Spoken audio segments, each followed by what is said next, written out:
Bien, amigo, en lo personal he logrado una meta que es alguien que nos explique cómo funciona el estamento fiscal en el Estado Dominicano.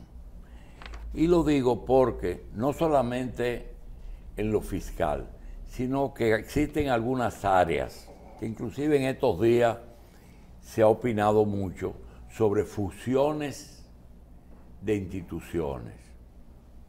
Mucha gente ha armado fusiones, pero olvidando que esa superabundancia de instituciones se deben sencillamente a buscarle trabajo a más personas, que aún así tú tienes un PRM que se queja de que la mitad está fuera del gobierno, aún con la cantidad de instituciones que nos sobran, y que podrían, su fusión, mejorar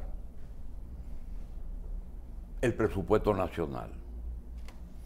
Tenemos casos muy claros, como el caso de la policía, que a nadie se le ocurre pensar que el jefe de la policía es el ministro de Interior. A nadie se le ocurre pensar que el ministro de la Fuerza Armada no tiene nada que ver con la Policía Nacional. A mucha gente tendríamos que explicarle por qué el Ministerio de Educación en su origen tenía deportes, cultos, educación superior y la normal, y por qué ahora hay tantas Ministerio de Deporte, Ministerio de Cultura, Ministerio de Educación, Medicación. Todas esas cosas son difíciles de explicar, pero cuando las cosas se ponen como ocurrió recientemente y que motivó el nombramiento del licenciado Teófilo Tabar en la lotería, en que se le puso en sus manos varias instituciones que en el pasado funcionaban separados. Los juegos de azar tienen que ver con el fisco. Kiko Tabar fue director de impuestos internos, conoce el mecanismo de recaudación de los centros de juego. La Lotería Nacional, la encargada de regular las bancas de juego, y los casinos y otro tipo de juegos que son responsabilidad de un departamento de juegos de azar que hay en el Ministerio de Hacienda, un subsecretario. Entonces, él pide que una comisión y él trabajen en esas tres áreas. Y en eso se está trabajando. Cuando hemos visto eso, de que hay tantos intereses que tienen que ver con una sola institución, pensamos también en lo que estamos bregando ahora, que es el caso del DERECAFTA. El DERECAFTA no es un problema de aduana, es un problema de producción del campo. Entonces, todas esas cosas nosotros no sabíamos que estaban bien diseñadas en el Ministerio de Hacienda. Esta dirección general ni sabíamos que existía, y queremos agradecerle a su director, Carlos Antonio Castro, director general del Centro de Capacitación en Política y Gestión Fiscal. Es decir, que parece que hay una pirámide bien estructurada en que se capacita a la persona, que ese no se puede ir a un comité de base. Mira, tú vas a ser recaudador, no. Eso es de carrera y tiene que tener preparación. Existe un centro de capacitación y vamos a conversar con el licenciado Castro sobre cada uno de estos temas. Bienvenido, gracias por estar aquí. Gracias. Lo agradecemos hasta en lo personal, porque no sabíamos que existía ese departamento. quiénes somos, es decir, quiénes son los miembros de esa dirección y cuáles son sus proyectos inmediatos, es decir, que están hechos, digamos, para un tiempo corto. Buenos días, doctor. Gracias. Gracias a ustedes y a usted de manera principal por la gentileza de permitirnos venir a la revista a decirle a la teleaudiencia y al país que dentro del Ministerio de Hacienda existe una dirección general que es la Dirección General de Capacitación en Política y Gestión Fiscal.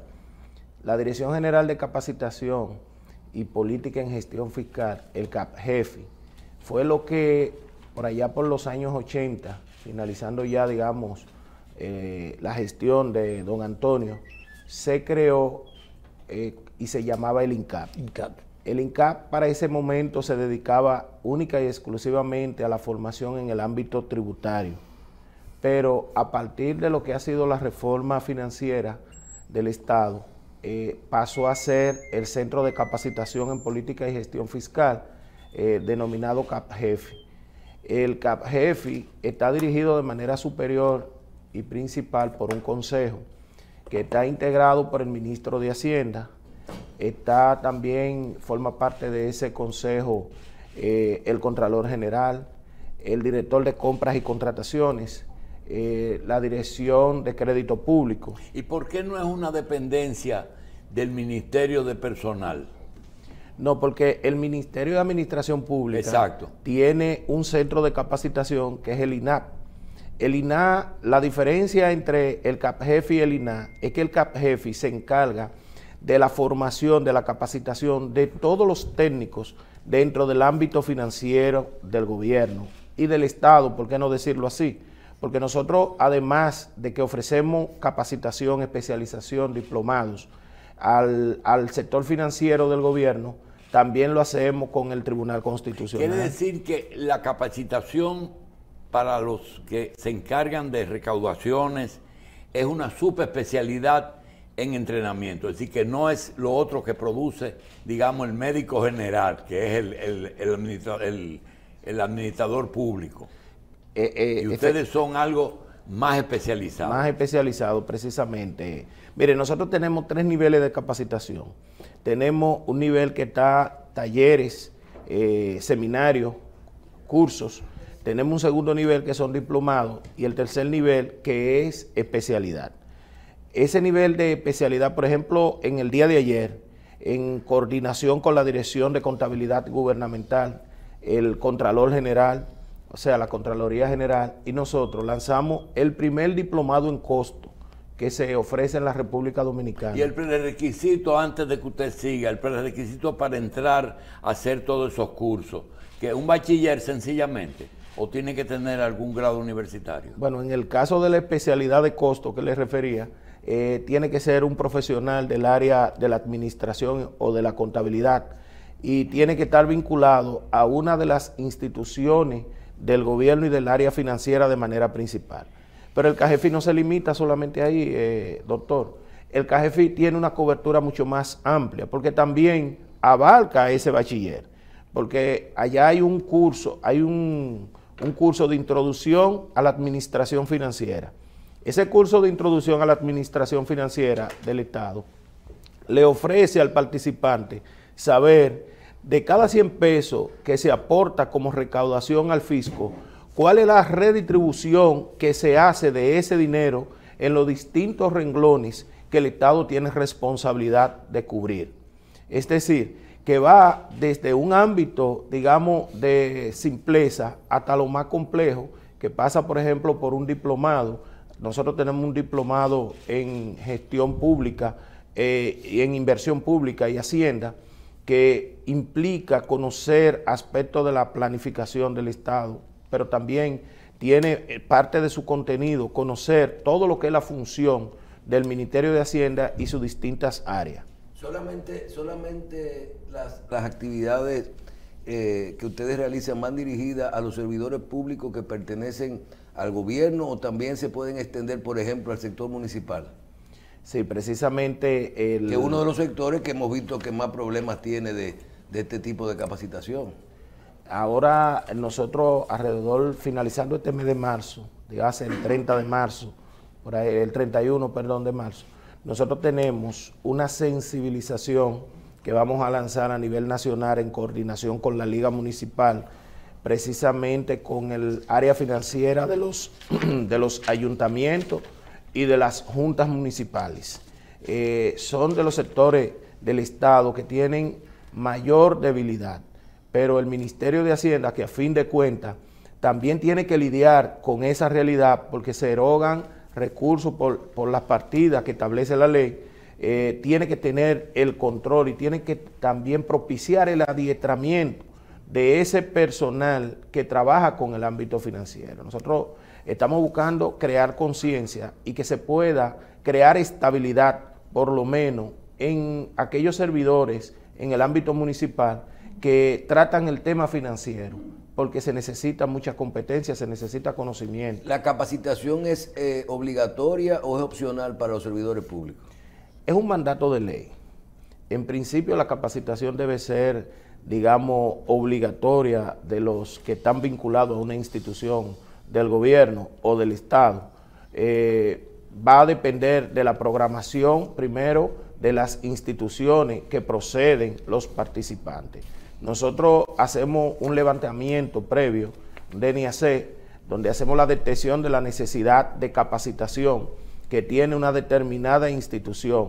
Esta información viene primero de los departamentos de recursos humanos. Ellos son los que identifican el tipo de necesidad formativa que tiene el colaborador dentro del ámbito financiero. Y a partir de ahí nosotros entonces articulamos los programas de capacitación que demanda ese servidor.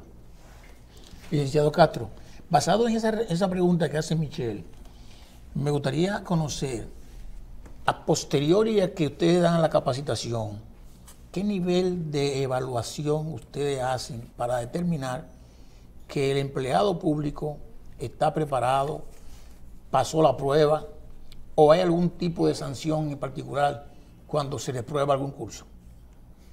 Bueno, decirte una sanción adicional, la primera sanción es que reprobó. El hecho de que un servidor vaya a una capacitación y no apruebe esa capacitación en todo su contenido, porque depende de muchos aspectos, como es primero la asistencia, la permanencia en el proceso de capacitación, va a reducir sus habilidades y eso va a redundar de alguna manera en la institución a la que corresponde, en que va a mantener una categoría estática o va a descender de funciones, porque el CAPJEFI se encarga de actualizar todos los procedimientos que establecen las normas, tanto las leyes, reglamentos, pero además todas las metodologías que van implementando las distintas instituciones pasan previamente por un proceso de formación. Y nosotros somos, dentro de ese ámbito financiero, lo que articulamos los programas formativos que permite que ese técnico pueda agilizar en cuanto al conocimiento, pueda desarrollar las habilidades y las competencias necesarias, que al final de su capacitación la va a poner de manifestación en el ejercicio de la función técnica que tiene. Por ejemplo, un técnico en el ámbito de la contabilidad gubernamental. En el día de ayer le decía que nosotros comenzamos el primer diplomado en costo que se está llevando a cabo en la República Dominicana. Ese diplomado en su articulación fue precedido primero de un levantamiento que se hizo inclusive en América Latina. Países como Colombia, Centroamérica, todavía no han podido producir una capacitación en costo. ¿Por qué es importante este tipo de formación? Porque el Estado tiene que estar en condiciones de establecer el costo de producción de un bien o un servicio que ofrece a la ciudadanía. Y eso va a permitir que los órganos que tienen que tomar las decisiones tengan los instrumentos apropiados para tomar esas decisiones. Entonces, un técnico que repruebe una capacitación por las razones que fueren, lo que va a quedar es subvaluado dentro de su institución y eso sí pone en riesgo su mejora salarial, la conquista de algunos beneficios que son colaterales y que están vinculados a su desempeño. Entonces, lo correcto es que un profesional del ámbito financiero de cualquier área vaya adquiriendo cada día habilidades y competencias que le permitan un buen desempeño y que ese desempeño redunde en una acción positiva que califique a ese técnico o profesional. O sea que en ese caso sí ustedes tendrán una relación directa con el MAP. Me imagino que entonces retroalimentan el MAP sobre lo que es la evaluación final de los profesionales. Mira qué pasa, el MAP tiene un sistema que le llaman el CIGET.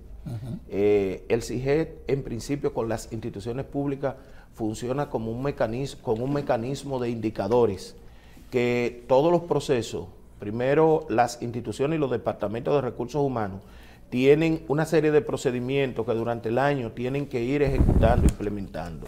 Y en la medida que lo van implementando, lo van subiendo a una plataforma digital de la que se alimenta ese CIGET. Cuando se completan todos los indicadores como cuáles, por ejemplo, las instituciones públicas tienen un volumen de colaboradores que tienen que ser captados por el proceso de concurso de oposición. Es decir, que sean profesionales que vayan a ese concurso y que las instituciones se empoderen de los mejores técnicos. Eso cumple un aspecto, una variable de esos indicadores. Pero además, hay otros componentes que lo van completando. Cuando, por ejemplo, en la pregunta suya, si el malo entra en valoración, lógicamente, lo va a entrar en valoración dentro de ese SIGMA y de esos indicadores. Pero ¿qué ocurre? El MAP no es que cualifica y no es quien pondera el nivel de capacitación que nosotros ofrecemos, porque el nivel de capacitación está referido al área financiera. El ámbito del MAP es desde el punto de vista de la administración pública en sentido general. Entonces, ellos tienen sus indicadores, pero el área financiera también tiene su exigencia de competencia, de habilidad y de capacidad del técnico que se desempeña dentro de ese ámbito. Cuando uno ve los programas que ustedes desarrollan, háblenos de ellos. Esos programas son aleatorios, por ejemplo, en costo, en parte fiscal, en todo eso, dirigidos a diferentes áreas, o ustedes tienen programas fijos, regulares, ya que los servidores públicos pueden aplicar a ellos, y también háblenos de hacia dónde va la institución, porque veo que usted menciona cursos en costos, diplomados, pero ustedes podrían tener un nivel superior a nivel de convertirse eventualmente en una IES, en una institución de educación superior, o de suscribir acuerdos con algún tipo de institución para poder avalar estos estudios. Sí, mira, es importante esa pregunta, muy interesante. Nosotros estamos ahora mismo inmersos en un proceso de transformación institucional, porque dentro de la responsabilidad que asigna la ley a esta institución, es que debemos convertirnos en un instituto de educación superior, y estamos imbuidos en ese proceso. Ese proceso implica toda una estructuración y todo el cumplimiento con una serie de normativas, tanto desde el punto de vista académico como desde el punto de vista inclusive estructural. Mira, cuando nosotros hablamos de la especialización, hay una serie de cursos y diplomados y especialidades que se dan de manera regular. Yo te puedo decir que nosotros tenemos, por ejemplo, una especialización técnica en tesorería, que ya tenemos 150 graduados de esa especialidad. Nosotros tenemos una especialización técnica en control interno, que tiene, por ejemplo, para darte un dato numérico, 175 graduados dentro de ese ámbito. Pero adicional a eso, debo decirte, y hablando de esa especialización en control interno, el control interno es fundamental, porque se habla mucho del tema de la corrupción y se habla mucho del desvío de algunas instituciones, de los fondos, pero hay un mecanismo interno que mantiene un control que se convierte en una especie de indicador de la ejecución presupuestaria. Por ejemplo, el control interno, ¿qué es lo que busca? Darle calidad al gasto, que lo que está presupuestado vaya al área donde está presupuestado. ¿Y cómo nosotros podemos definir que una partida que está presupuestado para un área determinada de cualquier institución? Bueno, eso tú lo puedes verificar en el POA de la institución, en el plan operativo. Y el plan operativo obviamente deviene del PEI de la institución, del plan estratégico que tiene elaborada esa institución. Entonces, dándole seguimiento a ese plan de compra, por ejemplo, que es el PAT, que es el último conducto de la planificación para la ejecución presupuestaria, ahí tú te puedes dar cuenta si esa inversión fue destinada precisamente al área que se planificó. Por eso nosotros el día pasado, en una reunión que sostuvimos con Cristian Sánchez, director del INAP, y hay todo un proyecto de ley que busca organizar todo el sistema de capacitación. El INAP desde la administración pública en sentido general y el CAPGEFI desde la administración financiera del Estado. ¿Con qué finalidad? Y ahí nosotros veíamos una necesidad. Que lo primero que nosotros tenemos el deber de capacitar es a los tomadores de decisiones. ¿Quiénes son los tomadores de decisiones? Ustedes saben que las instituciones públicas tienen un nivel de jerarquización de las funciones, es decir, tienen un organigrama que da toda una jerarquía a una serie de funcionarios. Y hay funcionarios que intervienen dentro de una institución y a veces permean un área que no es el área el cual le está asignada, pero que el ministro o director general del que se trate le escucha mucho. Y muchas veces fondos que van destinados a un ámbito son reorientados a otra de las áreas. Solamente tiene que mediar un procedimiento. Entonces, nosotros tenemos que llevar esa conciencia a esos tomadores de decisiones.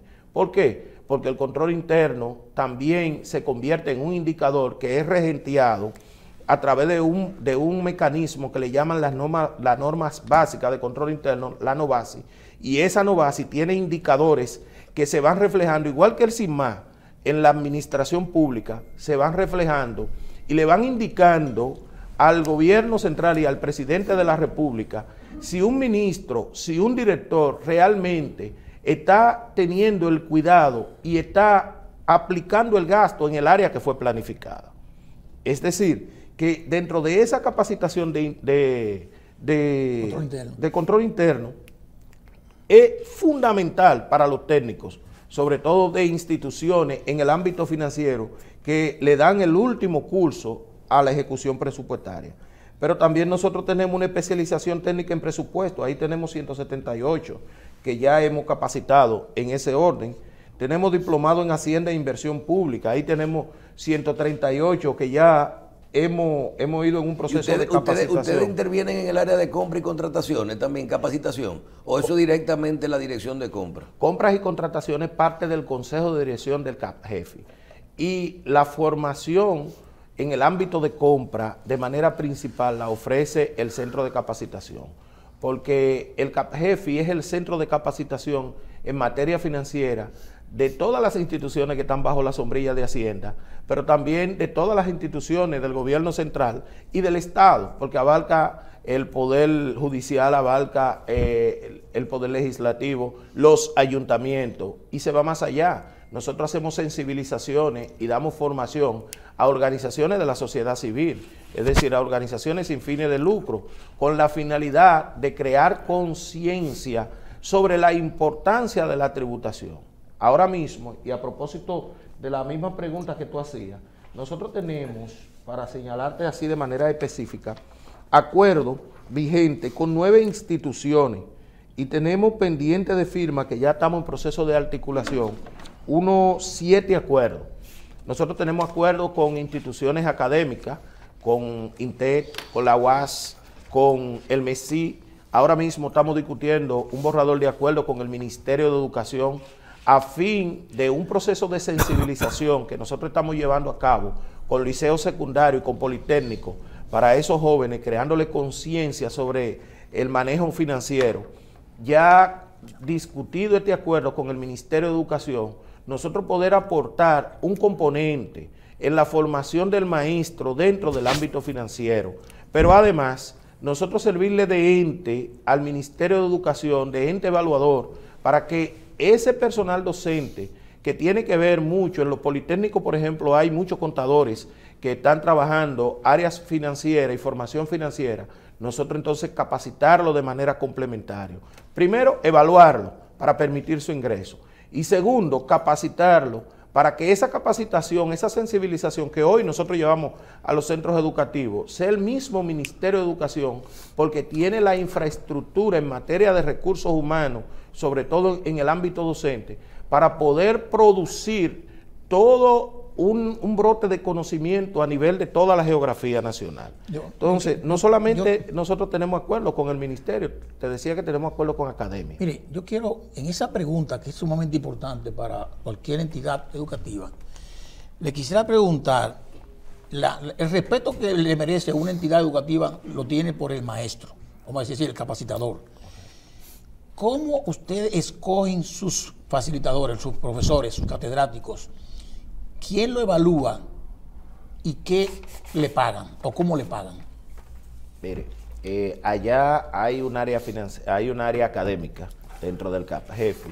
Tenemos un área académica. Esa área académica es completa porque tiene un área curricular de estructuración de los programas formativos.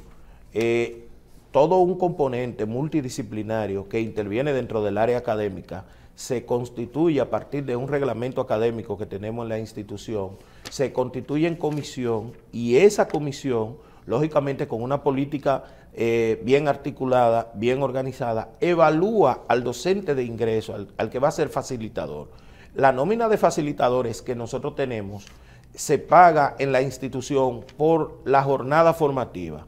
Allá nosotros, por ejemplo, pagamos las horas a algunos profesionales, dependiendo de su nivel de capacitación, 1,000 pesos, 1,200 pesos, dependiendo del nivel de la programación. Pero no son empleados públicos, se pagan son docentes que pasan ahí. Mira, son docentes, uno de los requisitos es que sean docentes vinculados a las instituciones. Por ejemplo, nosotros ahora vamos a dar el diplomado en costo.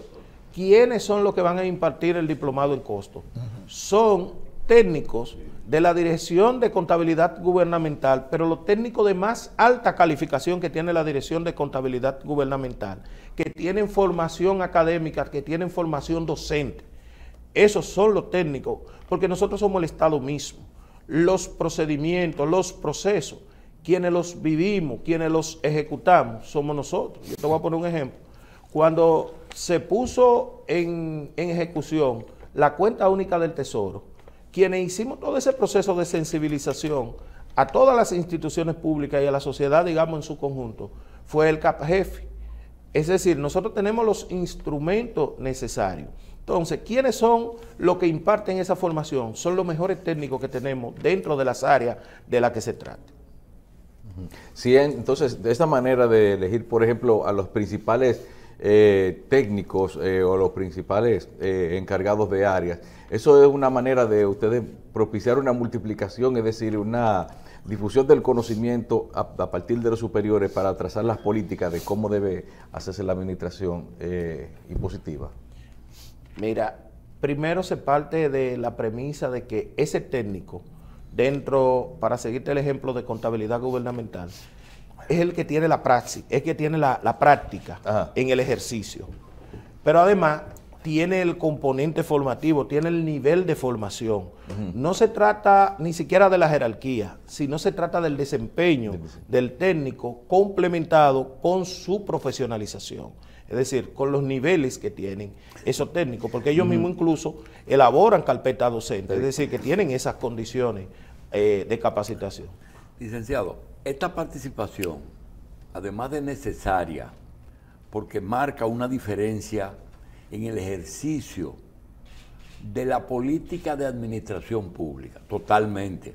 Nosotros desconocíamos que existía ni siquiera ese programa. Y conociendo que a pesar de que la política que se está llevando a cabo aquí es una división de una organización política que nunca tuvo de acuerdo con nada de esas cosas que usted está hablando, que fue el PRD, quien dirige el país, mucha gente no sabe que es un académico, fundador del crecimiento de una de las universidades, si no la que más ha crecido, y que seguro es partidario de lo que usted nos está contando. Ahora, ¿cuál es la pregunta que no nos va a perdonar que no se las hagamos? Este no es un Estado que está institucionalizado. ¿Cómo se puede conjugar todo eso que usted dice?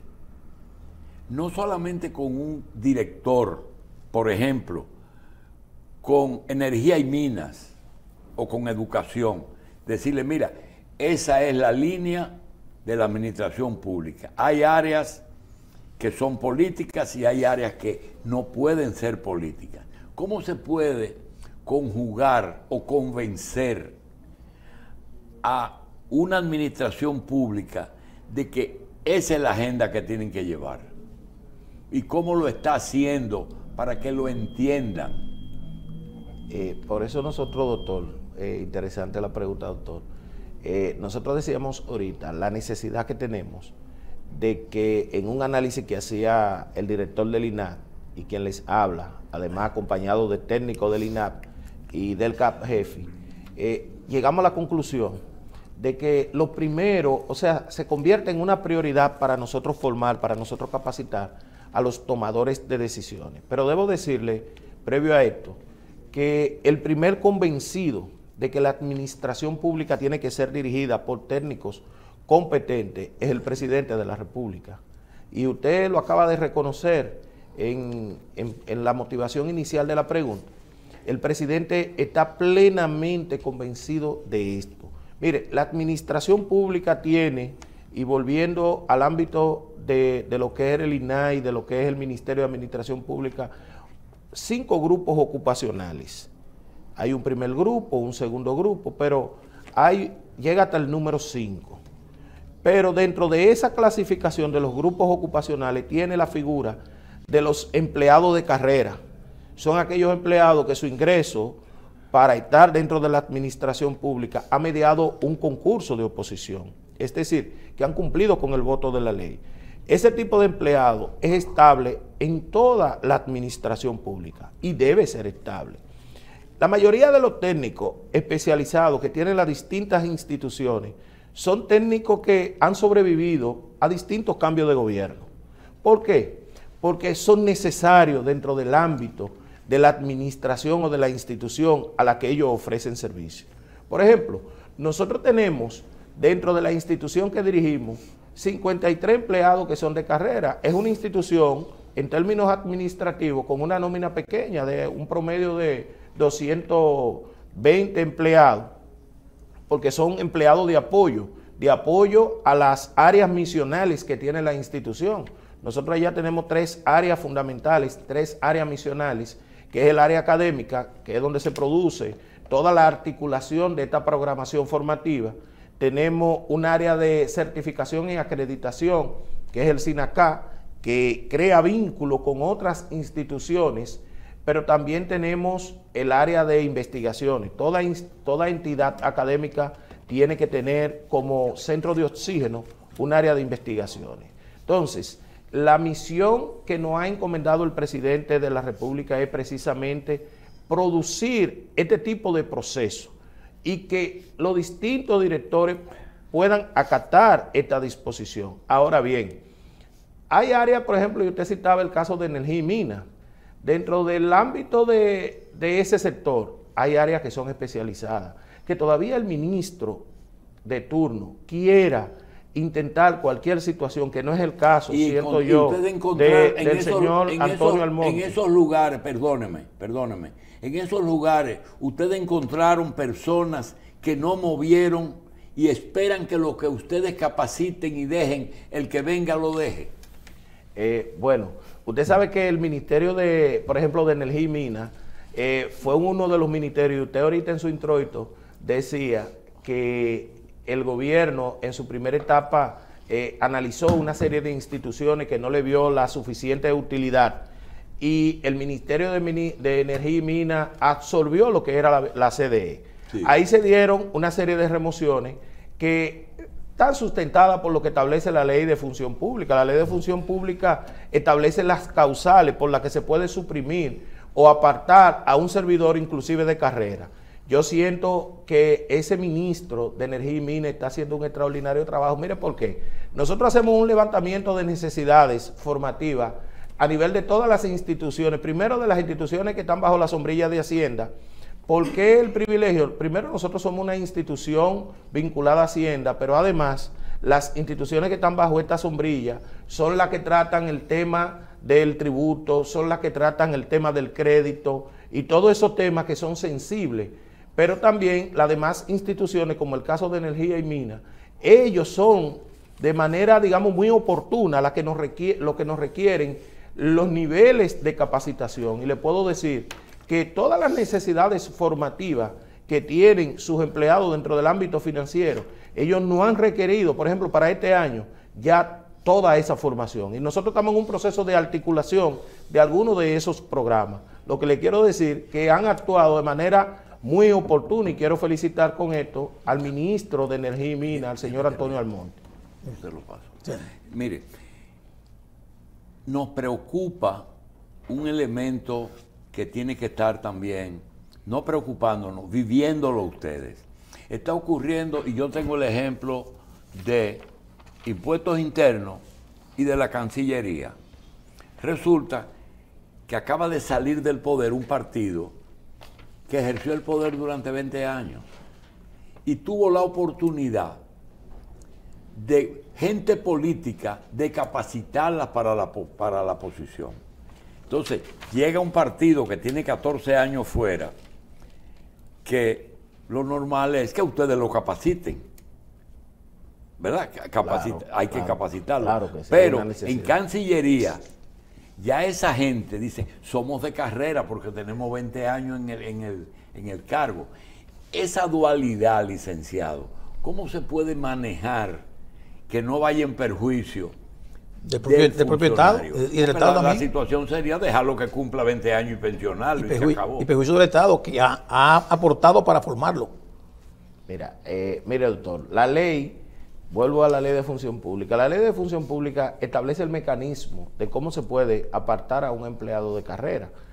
O tú lo indemnizas, previamente tú puedes discutir con él bajo un acuerdo su indemnización si tú necesitas, digamos, políticamente prescindir de ese técnico o funcionario medio que tenga la institución y tú necesitas disponer de ello.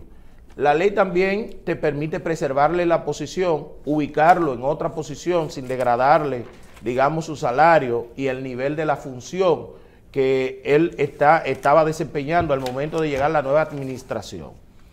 Yo puedo decir que el presidente Luis Abinader y esta administración han sido una de las administraciones, y para hacer un ejercicio comparativo, que más ha respetado la estabilidad del empleo. Pero usted decía que hay una realidad política y todos estamos conscientes de ello. Hay una realidad y una necesidad de que lamentablemente en nuestra cultura política los dirigentes de un partido determinado hacen política para tener una oportunidad de empleo. ¿Qué tiempo tiene usted en ese cargo? Yo estoy ahí desde el mes de diciembre. O sea, en noviembre oficialmente se emitió el decreto y en diciembre nosotros asumimos. ¿Y es militante político? Sí, claro, yo soy dirigente del partido. Y se puede convivir con las dos cosas, ¿verdad? Se puede convivir, sí, doctor. Miren porque se genera presión y es obvio que se genere presión. Esa pregunta es importante, porque por ahí yo venía. Conocíamos el INCAP perfectamente, yo conozco también la institución, pero poca gente quizás a nivel general conoce bien de lo que es el CAGEFI. Pero hay una pregunta que debe ser obligada. Yo estuve buscando en la página web de ustedes y no me habla de usted. Yo quiero saber quién es el licenciado Carlos Antonio Castro, cuál es su formación y dónde usted ha estado anteriormente. Bien, bueno, Carlos Antonio Castro es abogado de profesión. Es abogado. También soy maestro de profesión, licenciado en administración educativa. Tengo vinculado al área educativa 25 años. Soy director de centro educativo de concurso. Fui miembro del comité ejecutivo de la Asociación Dominicana de Profesores en la pasada gestión. Es decir, que hemos estado vinculados a todo el quehacer educativo por esas 2 décadas y media aproximadamente. Nosotros somos profesionales de la Universidad Tecnológica de Santiago y de la Universidad del Caribe. Hemos recibido la formación docente. Inicialmente la iniciamos precisamente en la Universidad Dominicana OIM. Y toda nuestra vida ha estado vinculada a ese quehacer, al quehacer educativo. Hemos ejercido el derecho, pero simultáneamente sin apartarnos del ejercicio educativo. Muy bien. Bien, vamos a agradecer a el licenciado Carlos Antonio Castro, director general del Centro de Capacitación en Política y Gestión Fiscal. Gracias por estar con nosotros hoy. Gracias a ustedes por la oportunidad.